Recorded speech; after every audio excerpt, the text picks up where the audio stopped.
Beach ಚೆನ್ನಾಗಿದೆ. ಮನೆ ಕೊಡ್ತೀನಿ ಅಂತ ಏನ್ ಹೇಳಿಲ್ವಲ್ಲ? ಮಾರ್ನಿಂಗ್ ನಿಮ್ ಮುಖ ನೋಡ್ದಾಗ್ಲೇ ಕೊಡ್ತೀರಾ ಅಂತ ಅನಿಸ್ತು, ಅದಕ್ಕೆ.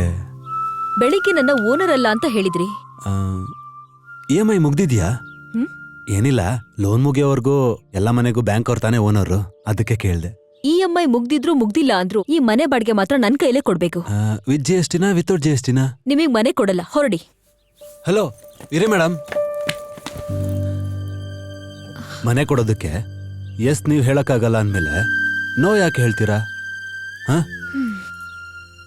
ಅದನ್ನು ಅವ್ರನ್ನೇ ಕೇಳಿ ಹೇಳಿ.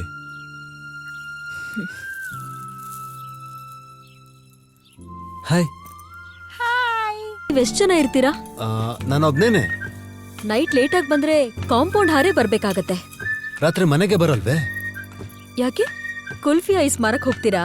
ಓ, ಇವಾಗ ಕಾಮಿಡಿ ಮಾಡಿದ್ರಾ? ಸೀರಿಯಸ್ ಆಗಿ ಏನಾದ್ರು ಟ್ರೈ ಮಾಡಿ. Night watchman? ಇಲ್ಲ, ಭಿಕ್ಷೆ ಬಿಡ್ತೀನಿ. ಮನೆ ಕೊಡ್ತೀರಾ ತಾನೆ? ಅಂದ್ರೆ ರೆಂಟ್ ಚಿಲ್ರೆಲ್ ಕೊಡ್ತೀರಾ?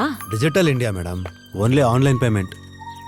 ಅಯ್ಯಯ್ಯೋ, ನಿಮಗ್ ಮನೆ ಕೊಡ್ಬೇಕು ಅಂದ್ರೆ ಮತ್ ಯೋಚನೆ ಮಾಡ್ಬೇಕು ಅನ್ಸುತ್ತೆ. ಬಾಗ್ಲು ತೆಗೀರಿ.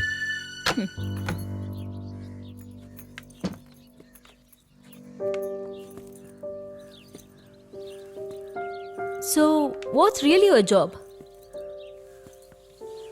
ಕ್ಲಬ್ಬಲ್ಲಿ DJ ಆಗಿದ್ದೀನಿ. Night parties, night life daily enjoy ಮಾಡ್ತೀರಾ ಅಲ್ವಾ?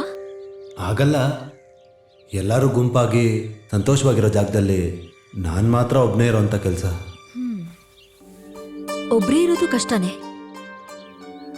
ಒಬ್ರೇ ಇರ್ತೀರಾ ಅಂತ ಹುಡುಗಿರ್ನ ಕರ್ಕೊಂಬರಲ್ಲ ಅಲ್ವಾ? ಚೇಚೆ, ಹುಡುಗಿರ ವಿಷಯದಲ್ಲಿ ನನಗೆ ಅಂತ ಒಂದು ಮಾರಲ್ ಲೈನ್ ಇದೆ.